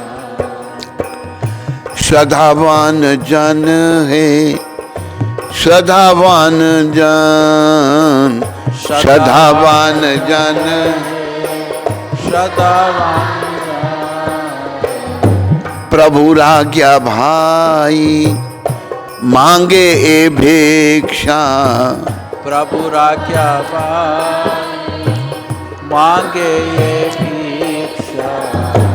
बोलो कृष्ण भजो कृष्ण करो कृष्ण शिक्षा, बोलो कृष्ण भजो कृष्ण करो कृष्ण शिक्षा। नदिया गद्रू में नित्यानंद महाजान, नदिया गद्रू में नित्यानंद महाजान। अपराधा शून्य है लहो कृष्ण नाम, अपराधा शून्य है लहो कृष्ण नाम। कृष्ण माता कृष्ण पिता कृष्ण धन प्राण, कृष्ण माता कृष्ण पिता कृष्ण धन प्राण। नदिया गद्रू में नित्यानंद महाजान, नदिया गद्रू में नित्यानंद महाजान। कृष्णेरा संसार करो छाड़ी अनाचार, कृष्णेरा संसार करो छाड़ी अनाचार। जीव दया कृष्ण नाम सर्वधर्म सार। जीव दया कृष्ण नाम सर्वधर्म सार। नदियाँ कद्दू में नित्यानंद महाजान। नदियाँ कद्दू में नित्यानंद महाजान। नित्यानंद महाजान। नित्यानंद महाजान। नित्यानंद महाजान। प्रिय बंधुओं व माताओं, बालकों, बालिकाओं, महाप्रभु के कहने पर नित्यानंद भगवान गोद्रुम द्वीप में आ गए और उन्होंने क्या किया, वहां पर नदिया गोद्रुम में नित्यानंद महाजान पति अच्छे नाम हटा जीवे रे कारण। उन्होंने नाम की दुकानें खोल दी। नाम की, नाम हट कहते हैं दुकान को बांग्ला भाषा में, दुकानें को मार्केट बना दी नाम की। नाम बिकने लगा। हाँ, क्या कीमत, नाम की कीमत क्या थी? तो नाम की कीमत सदावान जन है, सदावान जन। और सदा वाले लोगों, और सदा वाले लोगों, नाम की कीमत केवल सदा, कोई कीमत पैसा नहीं। सदा से कोई भी नाम ले सकता है। सदावान जन है, सदावान जन प्रभु आज्ञा। भाई मैं अपने महाप्रभु की आज्ञा से मांगे ये भिक्षा। नित्यानंद भगवान भिक्षा मांग रहे हैं। नित्यानंद प्रभु गोद्रुम द्वीप के लोगों से भिक्षा मांग रहे हैं। त्रिलोकीनाथ, ये भी महाप्रभु ने कहा जो मैं हूं वही नित्यानंद है, कोई अंतर नहीं है। त्रिलोकीनाथ नित्यानंद भगवान भीख मांग रहे हैं, भिक्षा मांग रहे हैं। प्रभु आ गया, भाई मांगे ये भिक्षा। क्या भिक्षा मांग रहे हैं? पहले नाम की कीमत सदाबास। सदाबान जन हे, सदाबान जन प्रभु आ गया, भाई मांगे ये भिक्षा। बोलो कृष्ण, भजो कृष्ण, करो कृष्ण शिक्षा। कृष्ण का नाम बोलो, कृष्ण को भजो और दूसरों को कृष्ण की शिक्षा दो। ये भिक्षा मांगे। यही उनको गौर भगवान ने कहा, अब जाओ लोगों से नाम जपाओ। तो नित्यानंद प्रभु भिक्षा मांग रहे हैं। फिर आगे क्या शिक्षा दे रहे हैं नित्यानंद प्रभु कि अपराध शून्य होए। देखो, नाम तो कई बार के लोग जपते हैं लेकिन लाभ नहीं होता। क्यों नहीं होता? अपराध युक्त नाम ले रहे हैं हम। जब अपराध करते रहेंगे, 10 नाम अपराध रोज हम बोलते हैं, सबको याद करने चाहिए। और भी बहुत सारे नाम अपराध हैं, सेवा अपराध हैं। भक्ति सामर सिंधु से निकालना, अभी निकालोगे? अभी निकाल दो, कोई बात नहीं। अपराध जो है जब तक हम करेंगे ना तब तक प्रगति नहीं होगी। एक गुजराती भाई ने बड़ा अच्छा कहा कि पोपटिया ज्ञान। पोपटिया ज्ञान क्या है? तोता जो है, तोता जो है वो राम राम बोलता है, बिल्ली है तो डर जाएगा। उसका कोई उसको रियलाइजेशन कुछ नहीं है। उसको पोपट कहते हैं गुजराती भाषा में, तोते को। वर्जनीय अपराध यहाँ लिखे हुए हैं, सब लगाए गए हैं। धन्यवाद विरोचन दास का। मोटर कार या पालकी में सवार होकर या जूता पहनकर अर्च विग्रह के मंदिर में प्रवेश नहीं होना चाहिए। ये सारे नाम अपराध कितने हैं? 32 हैं। कितने और भी हैं? 32 हैं। तो अपराध जब तक करते रहेंगे ना हम, तब तक प्रगति नहीं होगी, ये याद रखो। नित्यानंद प्रभु कहते हैं अपराध शून्य होए लहो कृष्ण नाम। अपराधों से अलग होकर नाम जपो। कृष्ण माता, कृष्ण पिता, कृष्ण धन प्राण। कृष्ण ही हमारे माता पिता, धन प्राण सब कुछ है। भगवान की प्रसन्नता के लिए जन्माष्टमी तथा रथ यात्रा जैसे उत्सवों को मनाने से चूकना नहीं चाहिए। ये जरूर उत्सव मनाने चाहिए। हमारी जो माता कुंती है उत्सव मनाने में बड़ी उत्सुक है, उसका हम धन्यवाद करते हैं। अच्छी तरह से बनाती है, फूल भी ले आती है, डेकोरेशन भी करती है। एक बार कुंती माता ने रथ यात्रा की थी उधमपुर में, सोच रही है, पहले आंखें बंद थी, खोल के देख रही है कब की थी। रथ यात्रा की थी, मैं विदेश में था। तो फ़ोन पर बात हुई, रहते तो आरती कहती, महाराज ये आरती आई आपके लिए, फ़ोन पर याद आया तेरे को। तो रथ यात्रा यहाँ उधमपुर में भी की थी, बड़ी पुरानी बात है ये। तो आरती माता दे रही है मेरे को फ़ोन के ऊपर। उस समय ये वीडियो कॉल नहीं होती थी तब, तो वीडियो कॉल होता तो मैं भी थोड़ा सा उसको दूर से देख लेता, लेकिन फ़ोन से इसने। तो उत्सव बड़े अच्छे उत्सव मनाए जाते हैं यहाँ पर, हर उत्सव को मनाना चाहिए। अर्च विग्रहों के समक्ष नतमस्तक होने में आनाकानी नहीं करनी चाहिए। भगवान के सामने जरूर झुकना चाहिए, आनाकानी नहीं करनी चाहिए। और केवल ये बात मैंने बताई है, केवल लोग प्रणाम करेंगे ना, सर जमीन से नहीं लगता, थोड़ी मतलब संकोच होता है। 5 अंग जमीन से लगने चाहिए, 2 हाथ, 2 टांगे और सर धरती माता से स्पर्श करने चाहिए। अच्छी तरह दंडवत करो और भी अच्छा है। अर्च विग्रहों के समक्ष नतमस्तक होने में आनाकानी नहीं करनी चाहिए।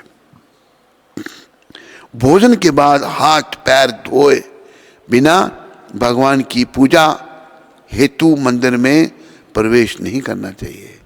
भोजन का हाथ पैर सब धोकर फिर आना चाहिए। 5वां अपराध है, दूषित अवस्था में मंदिर में प्रवेश नहीं करना चाहिए।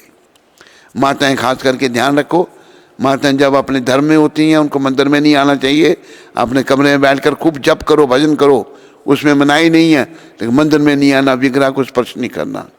वैदिक शास्त्रों के अनुसार यदि किसी परिवार में कोई मर जाता है तो सारा परिवार कुछ समय के लिए दूषित हो जाता है। जैसे ब्राह्मण परिवार में सूत का काल 12 दिन, क्षत्रिय और वैश्य में 15 दिन और शूद्र में 30 दिन का होता है। इनके लिए शुद्ध अशुद्ध हो जाते हैं। एक हाथ से नमस्कार नहीं करना चाहिए, केवल ये भी ध्यान रखो, एक हाथ ऐसे होता है, ऐसे नमस्कार करते हैं। एक हाथ से नमस्कार करके दिखा कैसे, हाँ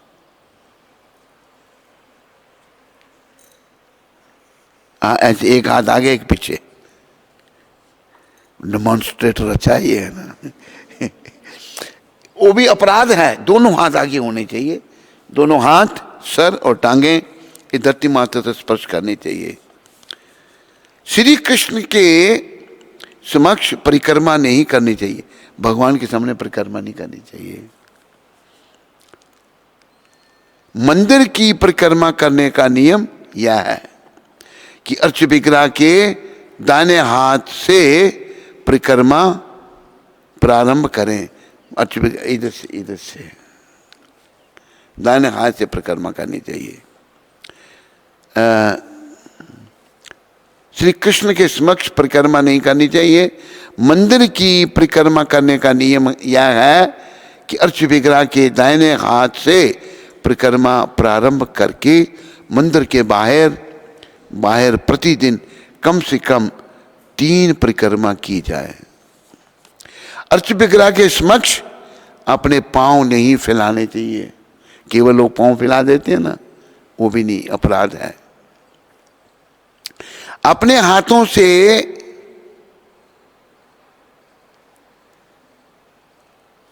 ठकने कोनी का घुटने पकड़कर अर्च विग्रह के समक्ष नहीं बैठना चाहिए। चल बैठ के दिखा, जैसे वो बुढ़ा बैठा हुआ है, चल जब बैठ के दिखा, ऐसे और हाँ ऐसे ऐसे नहीं बैठना, सब ध्यान रखो, ये भी अपराध है।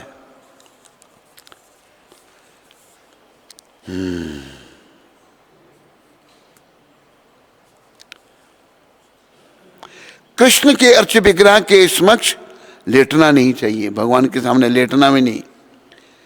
अर्च विग्रह के समक्ष प्रसाद ग्रहण नहीं करना चाहिए। जब भगवान के पट खुले तो उनके सामने प्रसाद खाना नहीं चाहिए। अर्च विग्रह के समक्ष कभी झूठ नहीं बोलना चाहिए, कहीं भी नहीं बोलना चाहिए, पर भगवान के सामने तो बोलना ही नहीं चाहिए। 13 अर्च विग्रह के समक्ष ऊंची आवाज में नहीं बोलना चाहिए, चिल्लाना चाहिए नहीं चाहिए, किसी को डांटना नहीं चाहिए, ये भी अपराध है। अर्च विग्रह के समक्ष अन्यों से बातें नहीं करनी चाहिए, ये याद रखो, इसको हाईलाइट करो। 14 यहाँ लोग मंदिर में आते बातें मारते हैं, वो अपराध है। मंदिर में आके कोई बातें नहीं करनी, आगे बैठ के कीर्तन करो, महामंत्र बोलो, हरे कृष्ण कृष्ण कृष्ण हरे हरे राम। अन्यों से बातें नहीं करनी चाहिए, कोई आपस में बातें नहीं करनी। अर्च विग्रह के समक्ष रोना या चिल्लाना नहीं चाहिए, रोना और चिल्लाना भी नहीं चाहिए भगवान के सामने। अर्च विग्रह के समक्ष लड़ना झगड़ना नहीं चाहिए, लड़ाई झगड़ा भी नहीं करनी चाहिए। अर्च विग्रह के समक्ष किसी को डांटना नहीं चाहिए, ये भी ध्यान रखो, डांटना भी नहीं चाहिए।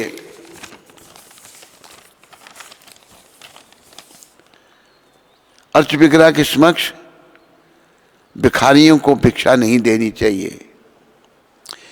अर्च विग्रह के समक्ष अन्यों से बहुत कटु वचन नहीं बोलना चाहिए, कटु वचन नहीं बोलने। अर्च विग्रह के समक्ष रोएदार कंबल नहीं ओढ़ना चाहिए।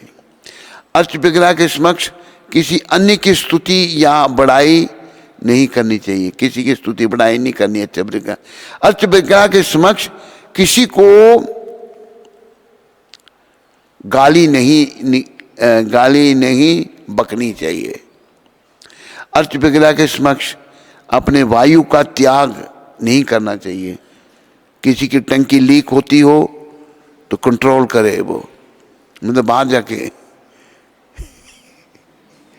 टंकी लीक नहीं करनी।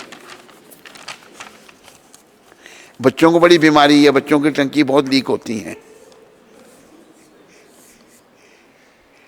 ध्यान रखा करो। केवल ये पास में बैठे बदबू छोड़ते हैं ऐसी के, बुरी हालत।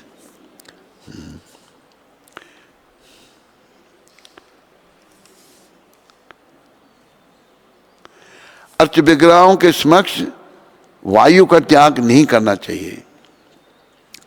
अपने साधनों के अनुसार अर्च विग्रह की पूजा करने से चूकना नहीं चाहिए। अच्छा ये बताओ, भगवान को रोज फ्रूट का भोग लगता है ना, जो भी सीजन का फल हो भगवान को अर्पण जरूर करना चाहिए, कभी चूकना नहीं चाहिए। भगवत गीता में कहा गया है कि यदि कोई भक्त भगवान को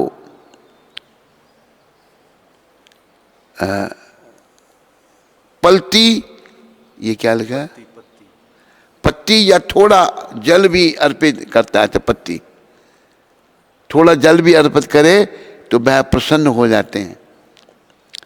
भगवान द्वारा बताया गया यह सूत्र निर्धन व्यक्ति पर लागू होता है, किंतु इसका अर्थ यह नहीं है कि जिसके पास पर्याप्त साधन हो वह भी इसी विधि को अपनाए और भगवान को जल या पत्ती अर्पित करके उन्हें प्रसन्न करने का प्रयत्न करे। नहीं, यदि उसके पास पर्याप्त साधन हो तो उसे अच्छे अच्छे अलंकरण, उत्तम फूल तथा भोज्य सामग्री अर्पित करनी चाहिए और सारे उत्सव मनाने चाहिए।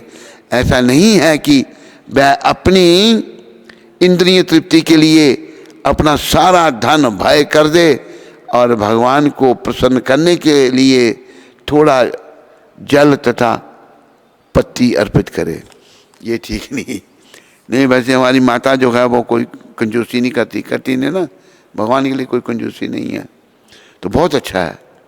भगवान के लिए हमें सब कुछ करना है, लेकिन कई बार लोग जो हैं खुद खाते पीते हैं भगवान को पत्ता और पुष्प अर्पण कर देते हैं, वो ठीक नहीं है तो कोई बात नहीं, पत्र पुष्प भी अर्पण करो, भगवान स्वीकार करेंगे। कृष्ण को पहले अर्पित किए बिना कोई भी भोज्य पदार्थ नहीं खाना चाहिए। कुछ भी हो पहले भगवान को अर्पण करो फिर खाओ। ऋतु के अनुसार कृष्ण को ताजे फल तथा अन्न अर्पित करने से चूकना नहीं चाहिए। समझा ही नहीं? जैसे ऋतु को जैसे फल हो जरूर भगवान को अर्पण करो। भोजन बन जाने के बाद जब तक उसे अर्च विग्रह को अर्पित ना कर दिया जाए तब तक उसे किसी को नहीं देना चाहिए। जब अर्पित हो जाए फिर देना, पहले नहीं देने का है। अर्च विग्रहों की ओर पीठ करके नहीं बैठना चाहिए, पीठ नहीं करनी भगवान की तरफ। गुरु को चुपके से नमस्कार नहीं करना चाहिए, याद रखो। जब नमस्कार करते हो तो आवाज होनी चाहिए, ये नहीं कि कई बार कहीं बोलते नहीं प्रणाम मंत्र नहीं, यहाँ आ रहा है गुरु को चुपके से नमस्कार नहीं करना चाहिए, अर्थात नमस्कार करते समय उच्च स्वर से गुरु की स्तुति करनी चाहिए। गुरु के समक्ष उनकी कुछ प्रशंसा करना नहीं भूलना चाहिए, ये भी है। गुरु के समक्ष अपनी बड़ाई नहीं करनी चाहिए। अर्च विग्रहों के समक्ष देवताओं का उपहास नहीं करना चाहिए। तो ये 32 क्या कहते हैं अपराध हैं। उपरोक्त 32 अपराधों के अतिरिक्त निम्नलिखित अपराधों का उल्लेख वराह पुराण में हुआ है। यह विभिन्न प्रकार के अपराध भक्ति साधना के विषय में हैं और मनुष्य को चाहिए कि इनसे बचने के लिए सचेत रहे। क्या है? ठीक। तो थोड़ा समय ज़्यादा हो रहा है तो ये अपराध हम कल पढ़ेंगे। और जो 12-32 अपराधों के अतिरिक्त निम्नलिखित अपराधों का उल्लेख वराह पुराण में हुआ है। यह विभिन्न प्रकार के अपराध भक्ति साधना के विषय में हैं और मनुष्य को चाहिए कि इनसे बचने के लिए सचेत रहे। एक पढ़ता हूँ, अंधेरे कमरे में अर्च विग्रह को नहीं छूना चाहिए। कमरा अंधेरा तो भगवान को छूना नहीं चाहिए। अर्च विग्रह के पूजन के विधि विधानों का कड़ाई से पालन करना चाहिए। कुछ ना कुछ ध्वनि किए बिना देव मंदिर में प्रवेश नहीं करना चाहिए। ध्वनि जरूर करनी चाहिए, तो आंखें खोल में सोना नहीं, दरवाजा मतलब खड़खड़ाना, मंदिर में ऐसा बिना प्रवेश किए नहीं आना चाहिए। ये भी बड़े ज़रूरी हैं, ये कल पढ़ेंगे हम। तो मैं विरोचन जी का धन्यवाद करता हूँ, उन्होंने सब ये लिख के यहाँ लगाए हैं। अब यहाँ पढ़ भी सकते हो इनको, और कल जो हैं ये बाकी के अपराध हम पढ़ेंगे।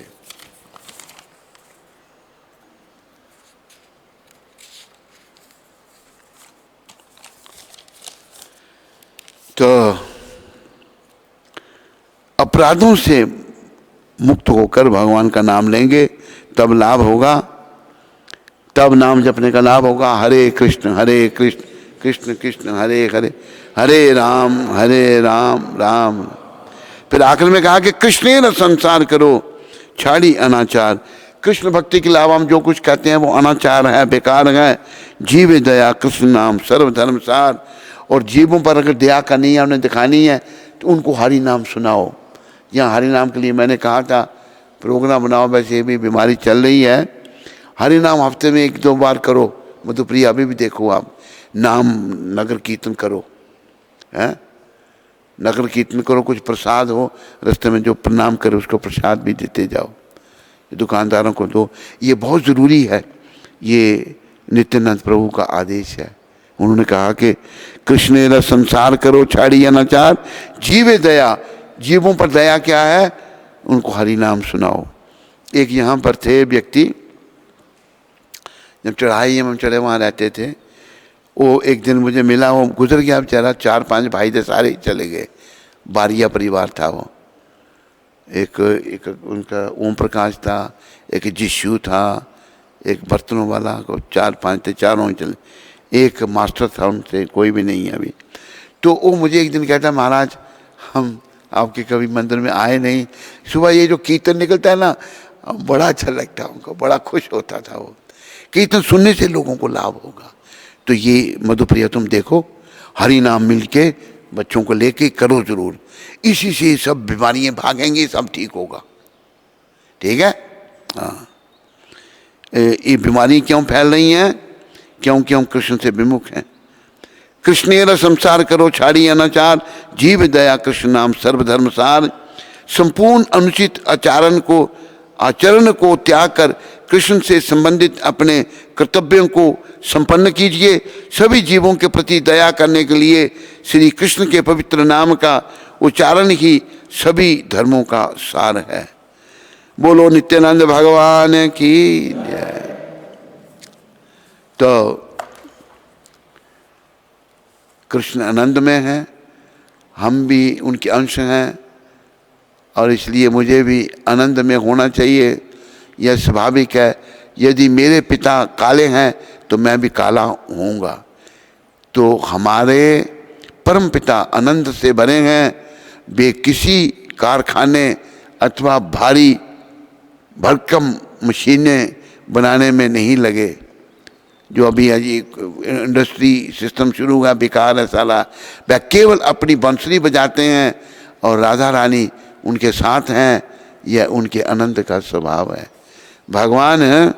एक बात मुझे याद आई, सुनाकर मैं प्रवचन को विराम दूंगा।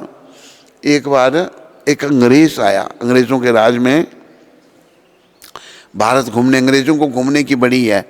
आया तो जगह कोई कहीं काली मंदिर में गया, वो कहीं हनुमान जी के मंदिर में गया, कहीं गणपति जी के मंदिर में गया।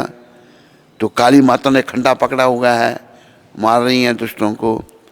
जगह जगह गया वो अंग्रेज़ का बच्चा।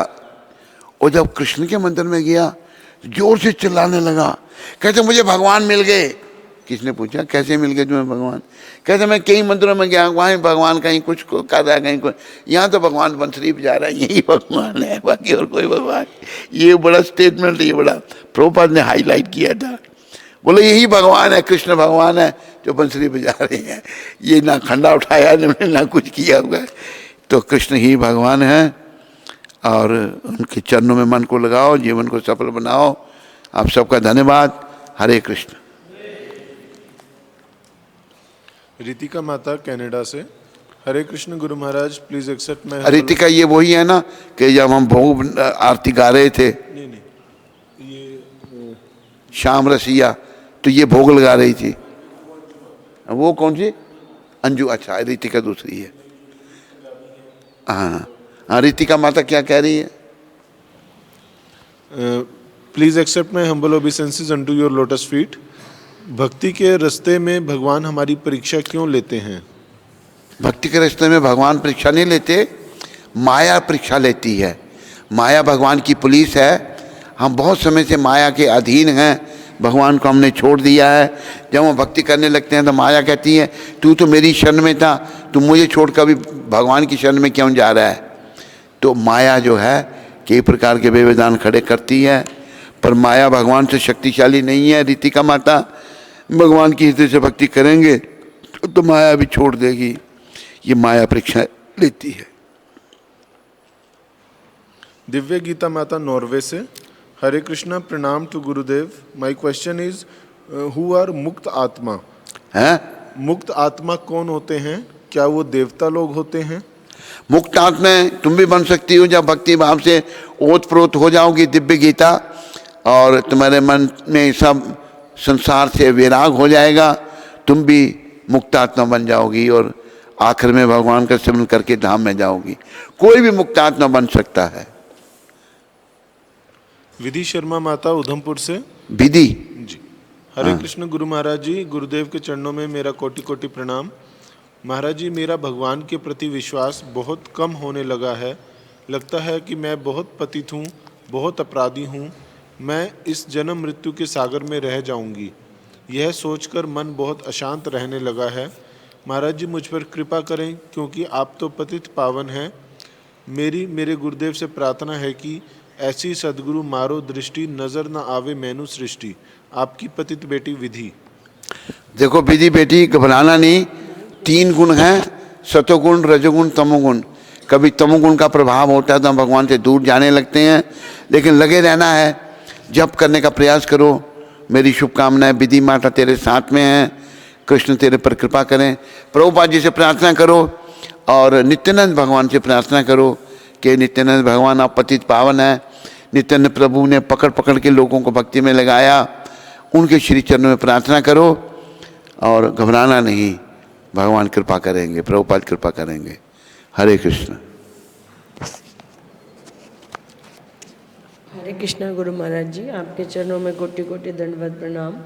एक छोटा सा प्रश्न है कि जैसा अभी आपने बताया नाम अपराध में कि भगवान की दाएं ओर से परिक्रमा करनी चाहिए, पर कभी कभी देखा गया है कि ज़्यादातर कि भगवान के दर्शन बंद होते हैं और लोग परिक्रमा लगाते हैं।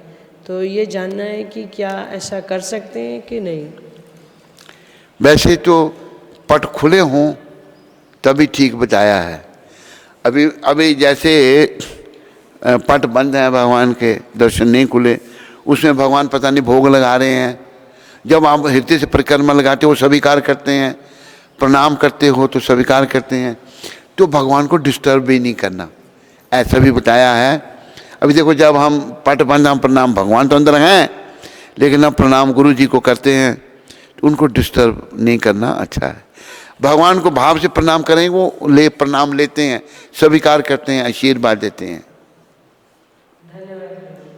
हैं? हरे कृष्ण। तो आज जम्मू से कर्नल वीर प्रकाश जी की धर्मपत्नी गगनदीप कौर जी हम इस्कॉन अंतर्राष्ट्रीय कृष्ण भावनामृत संघ के परिवार से जुड़ी हैं, वो लाइफ मेंबर बनी हैं। तो उनका और उनके परिवार का श्रील प्रभुपाद आश्रम उधमपुर के सभी भक्तों की ओर से बहुत बहुत धन्यवाद। हरि बोल। कर्नल कर्नल, अच्छा। और एक तो और अब बनाने वाला ये है मेंबर। हाँ, विरोचन। विरोचन का नाम लो ना फिर। उनको जो आजीवन सदस्य बनाया है वो विरोचन दास प्रभु जी ने, तो विरोचन जी का भी धन्यवाद। हरि बोल।